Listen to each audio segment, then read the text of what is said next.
Exáltate, Señor, porque solamente tú mereces ser exaltado, ser alabado, ser glorificado, Señor. Exáltate en cada uno de nosotros, Señor. Exáltate en nuestras vidas, exáltate en nuestras familias, exáltate, Señor, en todo lo que nosotros hacemos, Señor. Que tu nombre sea exaltado, bendecido y alabado, Señor. Y que cada persona pueda entender que tu nombre, Señor, está por sobre todo, por sobre cualquier circunstancia, sobre cualquier ideología, sobre cualquier pensamiento. Tu nombre está levantado, Señor Jesucristo. Te damos gracias por este tiempo, Señor. Gracias porque nos permites hoy nuevamente estar aquí reunidos buscando de ti, Señor. Pon en nuestros corazones esa hambre, esa sed, esa necesidad de ti, Señor. Que todo lo que hagamos y pensemos, Señor, sea únicamente para glorificar tu nombre, Señor. Gracias te damos, te entregamos este servicio y te pedimos, Señor, que lo que hoy hablemos aquí, Señor, sea palabra tuya. Que esa palabra salga con poder, Señor, penetre en nuestros corazones, Señor, vaya hasta los tuétanos, Señor, y allí, Señor, haga el propósito por el cual tú lanzaste esta palabra, Señor. Que no regrese a ti, porque tu palabra dice que tu palabra jamás va a regresar vacía a ti, hasta haber cumplido el propósito por el cual tú la has enviado, Señor. Nosotros lo creemos y lo declaramos en el nombre de Cristo Jesús. Amén y amén, Señor. ¿Pueden tomar sus lugares? Muy bien, pues el domingo, las personas que estuvieron aquí presentes y los que nos vieron por internet, hablamos acerca del amor de Dios, de cómo es ese amor tan increíble, tan incomprensible para todos nosotros, y cómo ese amor tarde o temprano nos alcanza. Y no solamente nos alcanza, sino nos abraza, nos envuelve y nos llena de todas esas cosas que en un momento dado nosotros estábamos necesitando con urgencia. Porque a veces no nos damos cuenta de lo que realmente necesitamos, sino hasta cuando estamos en la presencia del Señor, es cuando nosotros podemos entender cuántas cosas nos hacían falta. Cuando el Señor llega a nuestras vidas, sucede en nosotros algo, o debería suceder en nosotros algo, que se llama arrepentimiento. Y siempre que se habla de arrepentimiento, vienen muchas veces los pensamientos religiosos. ¿Qué es el arrepentimiento? ¿Cómo concebimos nosotros muchas veces el arrepentimiento antes de conocer al Señor? Y muchas veces nos tocó vivir, a la gran mayoría de nosotros, situaciones donde la gente hacía peregrinaciones, mandas, se latigaba, se flagelaba, pensando y creyendo que con eso iba a haber arrepentimiento en sus corazones. Pero la palabra de Dios nos dice que ese tipo de acciones no llevan a ninguna parte ni llevan a ningún arrepentimiento. Porque el arrepentimiento viene de una palabra griega que es metanoia, y metanoia significa cambiar de mente o cambiar de pensamiento. Pero la palabra original en el hebreo es teshuvah, y va mucho más allá de un simple cambio de mente o de pensamiento, porque teshuvah nos lleva y se refiere a regresar al punto original, al punto donde nosotros ni siquiera habíamos pecado. Y eso es tremendo, porque entonces quiere decir que cuando yo me arrepiento, cuando en mi corazón hay arrepentimiento genuino, el Señor me toma y me lleva al momento mismo en que Él está siendo crucificado y mis pecados quedan clavados en la cruz. son cargados sobre la persona de Jesucristo y quedan inmovilizados en la cruz, porque así dice la palabra, que los pecados están sujetos, están inmovilizados en la cruz. Allí quedan nuestros pecados. Es como si pudiéramos hacer un viaje en el tiempo, 2000 años atrás, al momento mismo en que Cristo está crucificado, y llegáramos nosotros a sus pies y le dijéramos: te entrego todo mi pecado, te entrego toda mi culpa, te entrego toda mi vida, y todas nuestras faltas, todas nuestras carencias, todas nuestras necesidades quedan clavadas en la cruz. A ese punto nos lleva el arrepentimiento, y es a donde nosotros deberíamos aspirar a llegar. Definitivamente no es algo que dependa de nosotros, porque muchas veces también vivimos y crecimos pensando que cuando yo entiendo que hice algo mal y hay en mi corazón sufrimiento y hay incomodidad, basta con decir: ya no lo vuelvo a hacer. Y la gente dice: se arrepintió. Pero el arrepentimiento no es eso, porque hay una palabra muy parecida al arrepentimiento, o al menos la gente lo concibe igual, que se llama remordimiento. Y el remordimiento no produce más que culpa e insatisfacción. Cuando yo siento remordimiento, viene la culpa sobre mí y viene una insatisfacción, porque yo entiendo que no fui capaz de poder soportar o esquivar o evitar aquella falta que cometí. Y eso me hace sentir ciertamente muy mal, me hace sentir miserable, me hace sentir inmerecedor.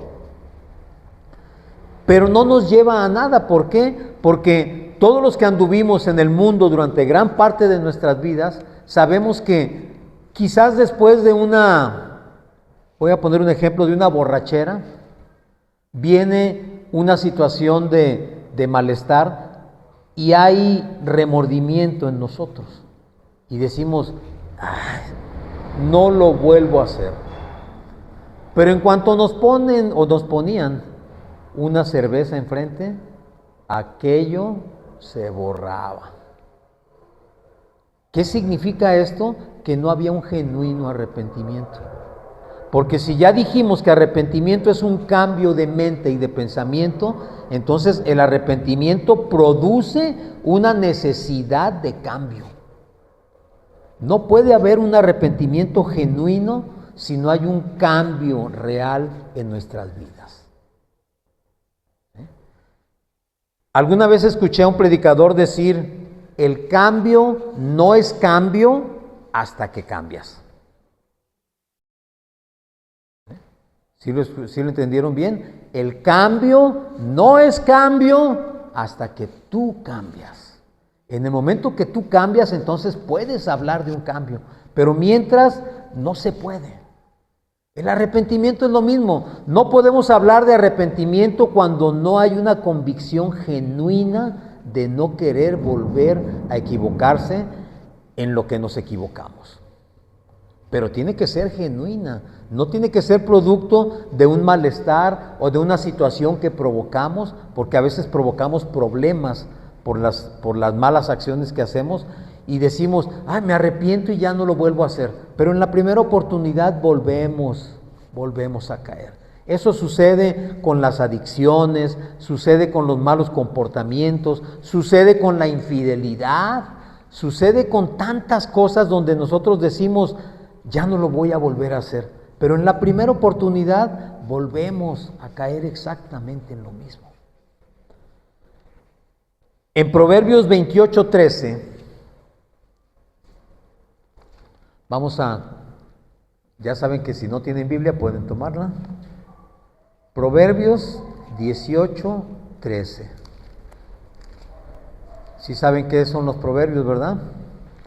Los proverbios son, podríamos decir, cápsulas de sabiduría, donde nosotros podemos encontrar respuesta a muchísimas, por no decir a todas las cosas.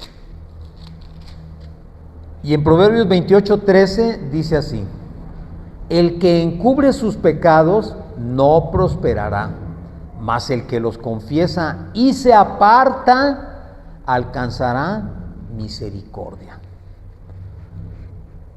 Muchas veces el sentirme mal, el remordimiento, me lleva a eso, a ocultar mi pecado.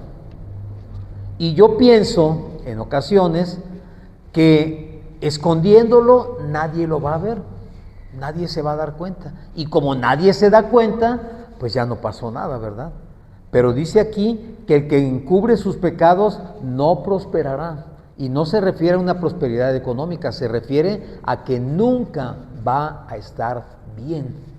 Las personas que encubren su pecado nunca van a estar bien, porque el pecado va a seguir en ellos. Y va a seguir latente y va a aprovechar la primera oportunidad para volver a surgir. Dice después que el que los confiesa y se aparta, es decir, el que confiesa sus pecados y se arrepiente, ese alcanzará misericordia. Entonces, ¿qué es lo que necesitamos para poder darnos cuenta que efectivamente hay arrepentimiento en nosotros? Pues necesitamos, como les dije hace unos minutos, que exista un cambio real en nuestras vidas. El arrepentimiento es un cambio de corazón y de mente que nos acerca a Dios. Entonces, cuando hay arrepentimiento en mi corazón y ese arrepentimiento es genuino y ese arrepentimiento me lleva a un cambio y me lleva a confesar mi pecado, y no necesariamente significa que tengas que pararte aquí enfrente y decirle a todo el mundo lo que hiciste, porque Dios conoce perfectamente lo que nosotros hacemos. La confesión es ponerte delante del Señor, reconocer que te equivocaste y pedir que por medio de su Espíritu Santo el arrepentimiento venga a tu vida y tú no vuelvas a cometer ese error que cometiste.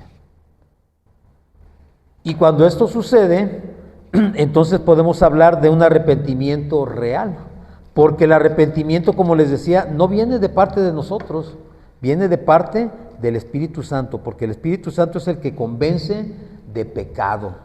Así dice la palabra, así dijo Jesús, que el Espíritu Santo nos iba a convencer de pecado y de verdad.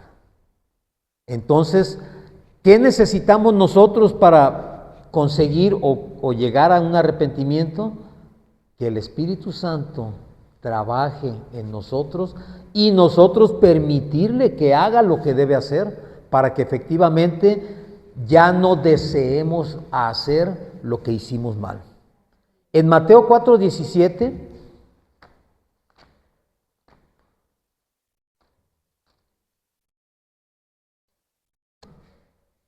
Mateo 4:17 dice,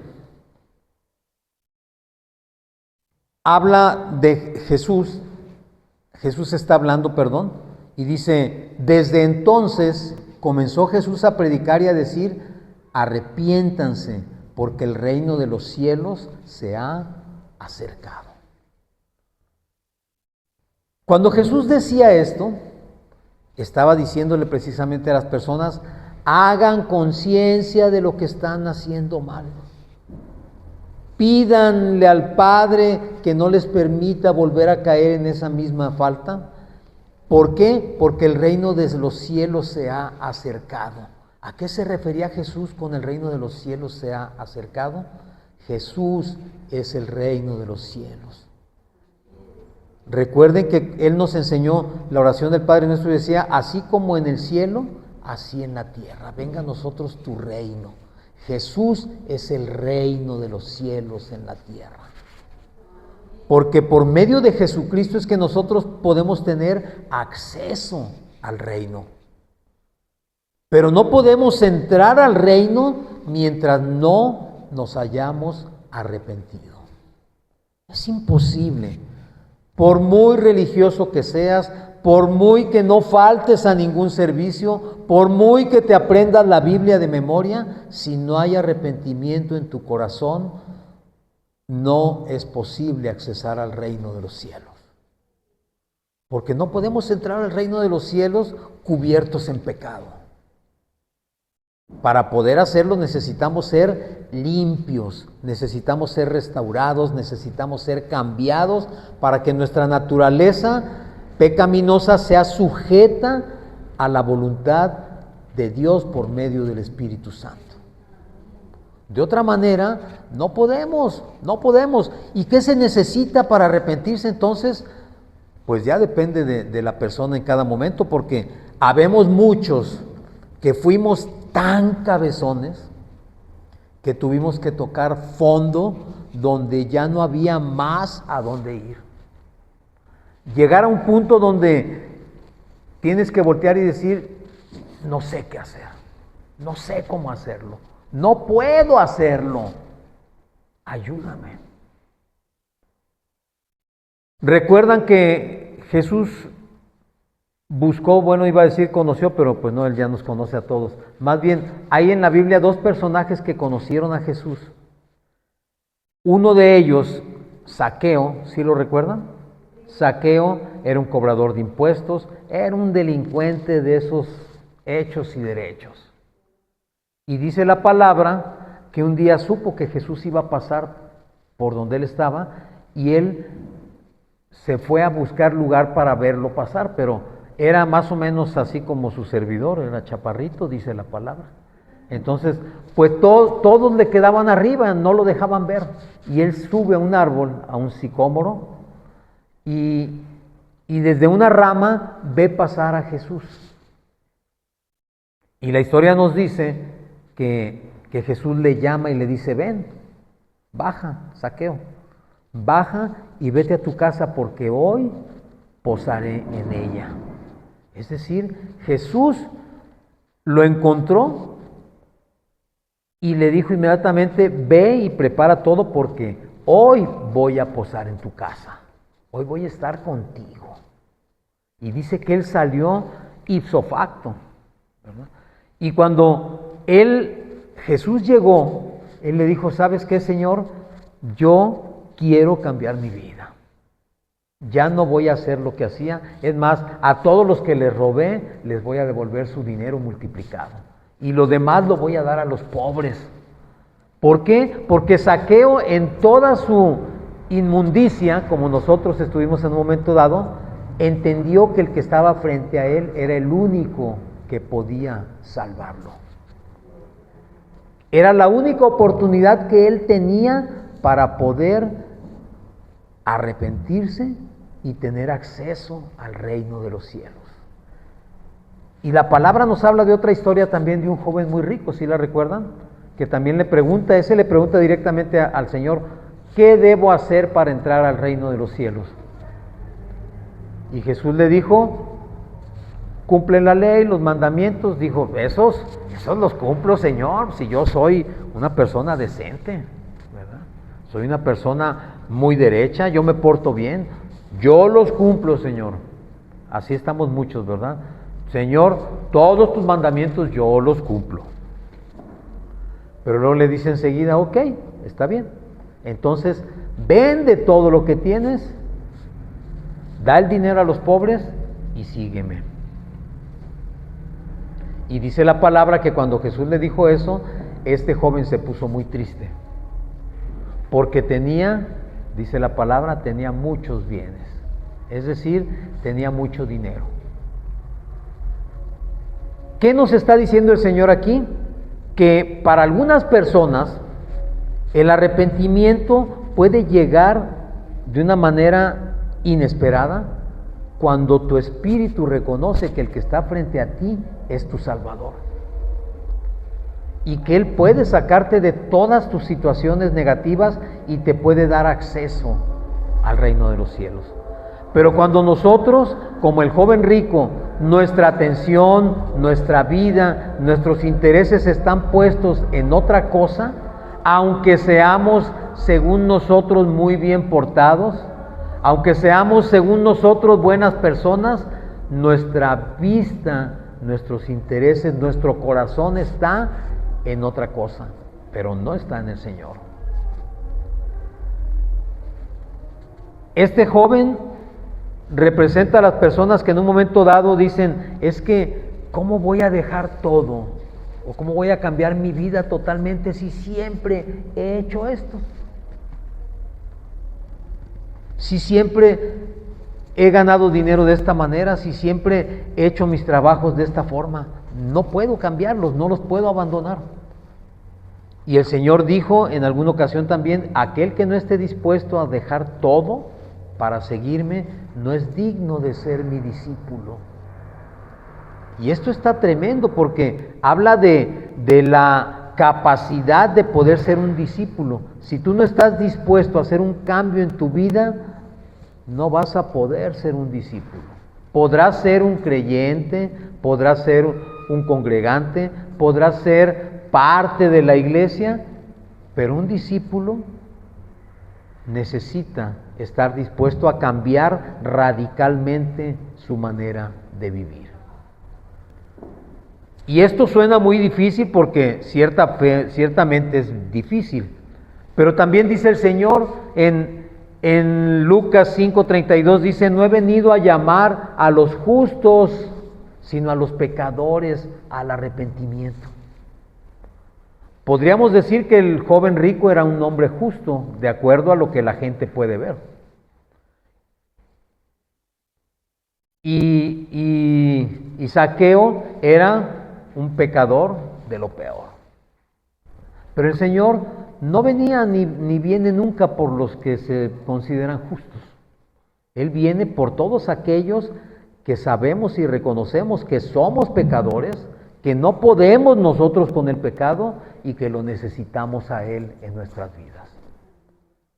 Cuando esta actitud está en nosotros, entonces Jesucristo nos habla y entonces el Espíritu Santo es el que nos convence de las cosas que tenemos que cambiar.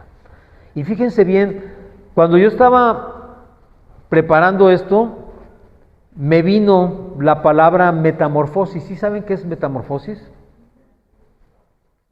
Metamorfosis significa un cambio que va a llevar a un fin, a un objetivo, ¿sí? Por ejemplo, en el caso, lo más común, las mariposas. Las mariposas sufren una metamorfosis y pasan de ser una larva a ser una especie de gusano y luego se encapsulan y luego sale una mariposa hermosa. Es decir, pasan por varios procesos para llegar a un final, a un propósito. Metamorfosis significa que nosotros tenemos también que sufrir una serie de cambios antes de llegar al fin, al diseño que Dios tiene para cada uno de nosotros. Y a veces esos cambios no nos gustan, porque en el caso de la mariposa, cuando es como un gusano, pues todo mundo la vemos y la verdad es feo. Son feos. Dice uno, ay, híjole, ese animal está muy feo. Pero dentro de esa fealdad de ese animal hay una naturaleza que no se ha manifestado todavía, que es el llegar a ser una mariposa. Y las mariposas, no me van a dejar mentir ustedes, son hermosas, son muy bonitas. Así sucede también con nosotros. El problema es que nosotros no conocemos el proyecto ni el propósito de Dios para nuestras vidas. No lo conocemos. Y por cuanto no lo conocemos, sentimos que pasar por esas etapas es muy difícil, es muy doloroso y no sabemos a dónde vamos a llegar. Pero Dios sí lo sabe. Dios sí lo sabe porque desde antes de que el mundo fuera creado, tú y yo ya estábamos en la mente de Él y Él ya había dispuesto y Él ya había visto en su corazón decir, esta persona me va a servir. Esta persona va a predicar mi palabra. Esta persona va a dejar todo para servirme a mí y obedecerme. Nosotros no lo sabemos. Muchas veces caminamos por la vida y caminamos siguiendo la corriente del mundo y lo que hacemos es ir de un lado para otro, pero muchas veces no entendemos nuestro propósito. Yo he conocido personas mayores, personas adultas y más que adultas, lo que le llaman la tercera edad, que platican conmigo y me dicen, es que en verdad he hecho tantas cosas en mi vida y aún no entiendo cuál es mi propósito, a qué vine. Hice negocios, me fue bien. Quise ganar dinero, me fue muy bien. Quise hacer una familia, me fue bien. Pero hay algo dentro de mí que me dice que hay cosas que me falta por hacer. El problema es que no sé qué es lo que me falta por hacer.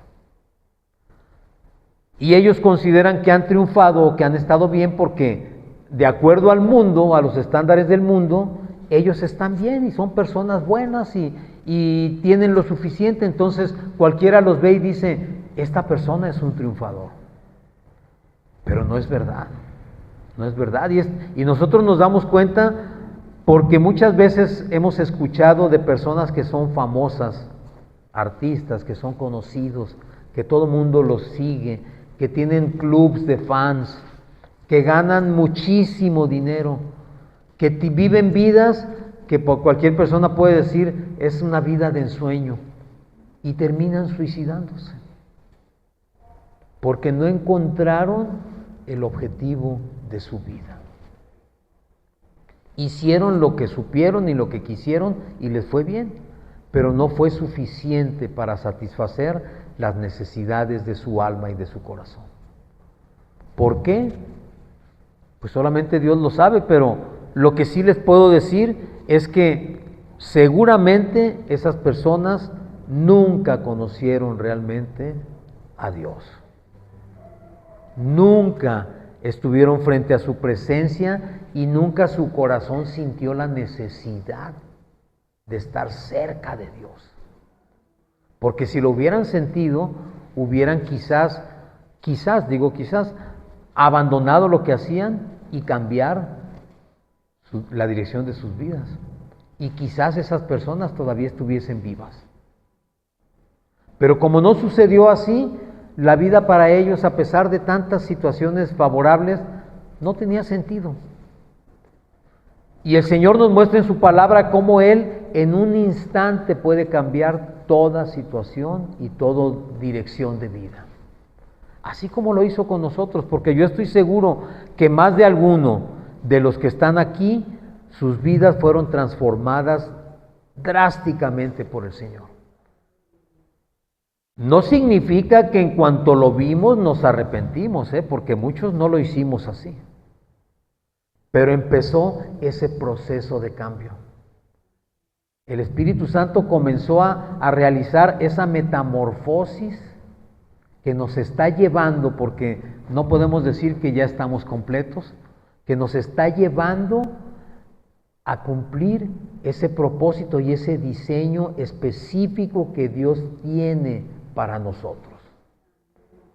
Muchos aún todavía no saben en qué va a terminar. Otros, pues no quiero decir que ya lo sabemos, pero caminamos confiados en que lo que estamos haciendo es parte de ese propósito.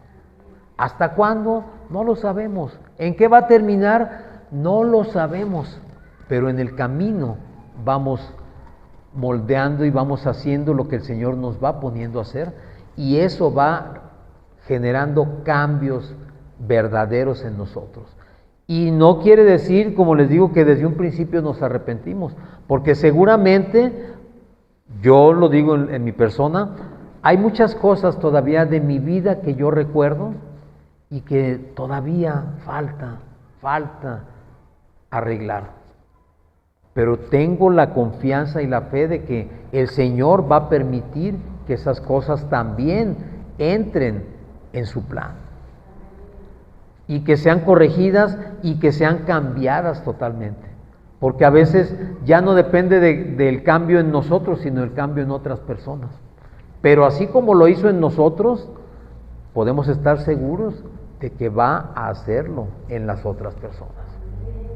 Porque muchas veces hay situaciones donde hay heridas y nosotros ahora entendemos que esas heridas pueden ser sanadas por Él, pero se nos olvida que hace algún tiempo estábamos igual o peor que esas personas que no quieren saber nada. ¿Qué tenemos que hacer? estar pidiendo al Señor para que el Espíritu Santo toque a esas personas así como nos tocó a nosotros. En Hechos 2:38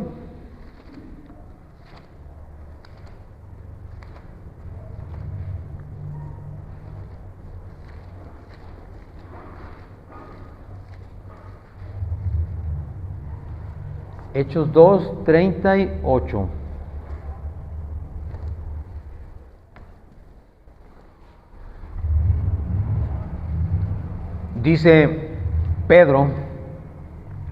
Pedro les dijo, arrepiéntanse y bautícense cada uno de ustedes en el nombre de Jesucristo para perdón de los pecados y recibiréis el don del Espíritu Santo. ¿Qué significa esto?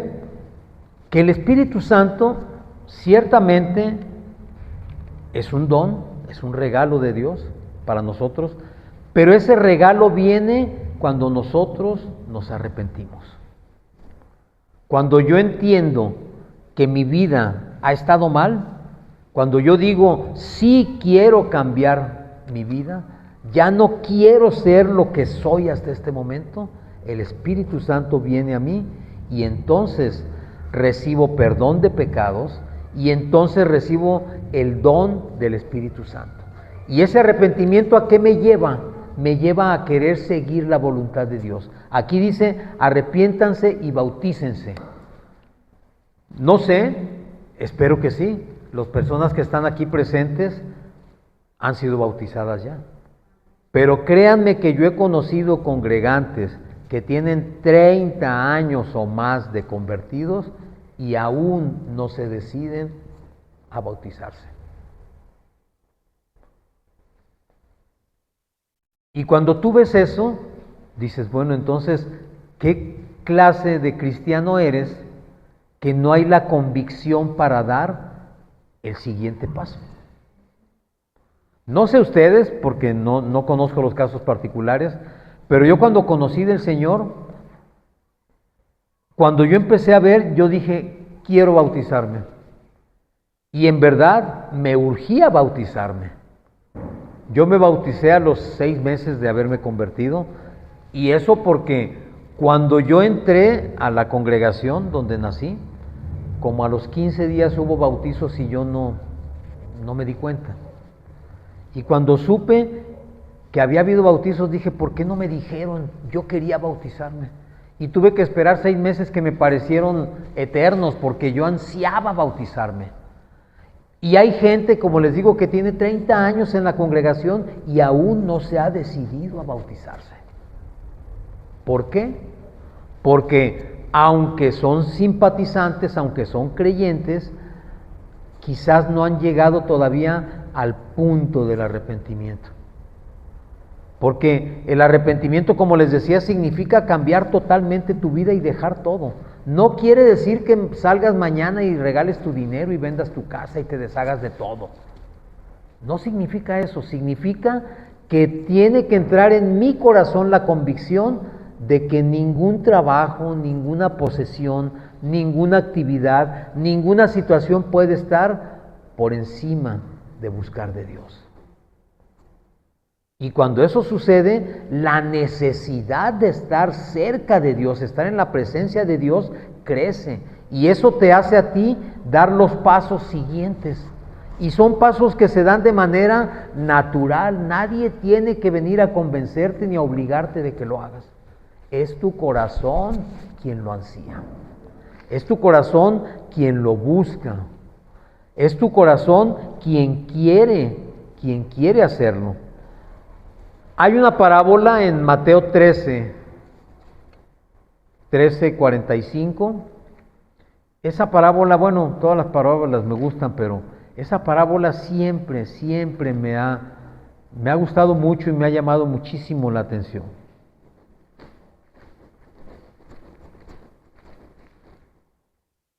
Mateo 13:45. ¿Ya lo tienen? Dice, también el reino de los cielos Es semejante a un mercader que busca buenas perlas, que habiendo hallado una perla preciosa, fue y vendió todo lo que tenía y la compró. Fíjense bien cómo aquí nos vuelve a hablar del reino de los cielos. ¿Cómo es el reino de los cielos? ¿Cómo vas a tener acceso a ese reino? Dice que es semejante a un mercader. ¿Un mercader qué es? Un comerciante. Dice un mercader de perlas, que busca buenas perlas. Nosotros andamos generalmente por la vida buscando buenas cosas, generalmente, buscando que nuestra familia esté bien, que no nos falte nada, tener trabajo, tener recursos, tener un auto, una casa, tener comida. Andamos siempre buscando cosas buenas, la mayoría de la gente. Obviamente hay gente que no piensa así, pero la gran mayoría, esa es la finalidad de su vida. Y están acostumbrados a buscarlo y saben reconocer oportunidades, saben reconocer cuando algo está saliendo muy bien. Entonces aquí nos habla de personas que buscan cosas buenas y que normalmente las consiguen, porque habla de un mercader, o sea, intercambia y hace unas cosas, deja otras, consigue y cada vez le va mejor, aparentemente. Pero luego dice que habiendo hallado una perla preciosa, fue y vendió todo lo que tenía y la compró. ¿A qué se refiere esa perla preciosa que fue encontrada? A la palabra de Dios, a la presencia de Jesucristo. Cuando tú conoces quién está frente a ti, todo lo demás a tu alrededor pierde todo el valor. Porque te das cuenta, tu corazón, tu alma, se da cuenta que lo que has encontrado, no lo vas a encontrar en todo lo que tienes. Y dice entonces que ese mercader vende todo lo que tiene y compra esa perla. Y aquí hay dos situaciones que también siempre me han llamado la atención de esta parábola. Dice que vende todo lo que tiene. ¿Sí sabes por qué dice que lo vende? Porque cuando tú vendes algo, tú te deslindas de eso. Voy a poner un ejemplo. Si tú regalas algo, por ejemplo, tú le regalas, voy a poner un ejemplo sencillo, un suéter a una persona. Tú se lo regalas y tú esperas, aunque ya no es tuyo y se lo estás dando a él, tú esperas verle con el suéter puesto, ¿estás de acuerdo? O sea, hay cierto apego a aquello, o sea, yo lo estoy regalando, pero quiero ver que la otra persona lo use, le sirva, le beneficie. Pero cuando yo vendo, yo ya no vuelvo a saber de las cosas. Cuando tú vendes un auto, no andas detrás del que te lo compró para ver si lo lava todos los días, ¿verdad? A ver si lo cuida, a ver si le cambia las llantas, a ver si no lo corre y lo acelera y le da los frenones, a ver si no lo ha chocado. Ya no, ¿verdad? ¿Por qué? Porque lo vendiste. Es decir, enajenaste aquello. Ya no es tuyo. Hasta ahí llega la relación, hasta ahí llega el apego, ya no es más tuyo. Por eso dice aquí que él vende todo lo que tenía.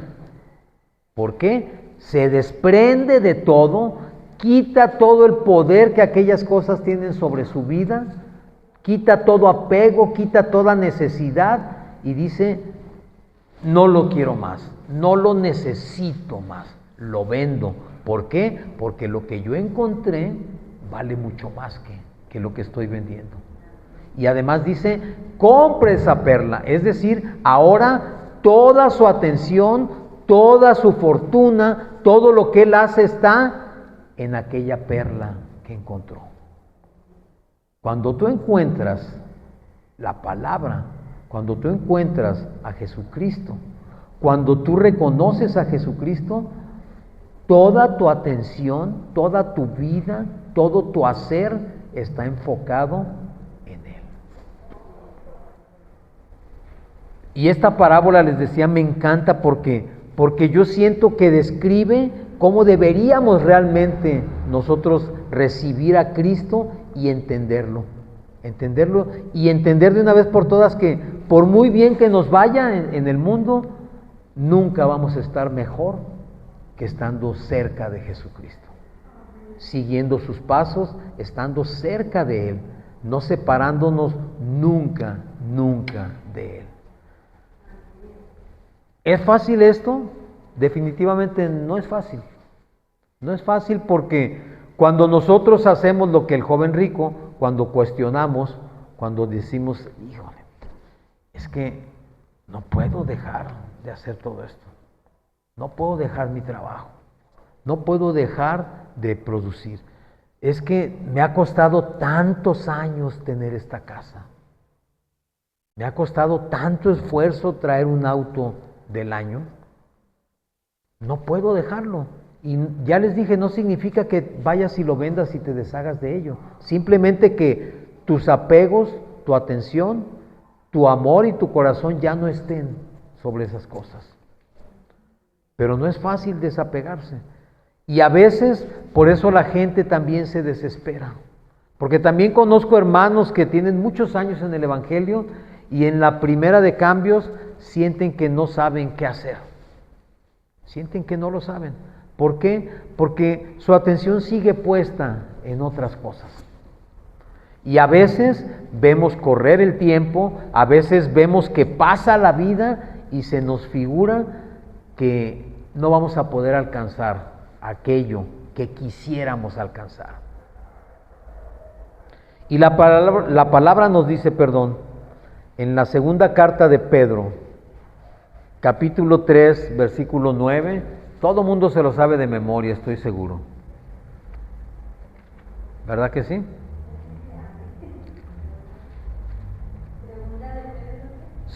Segunda de Pedro 3, 9.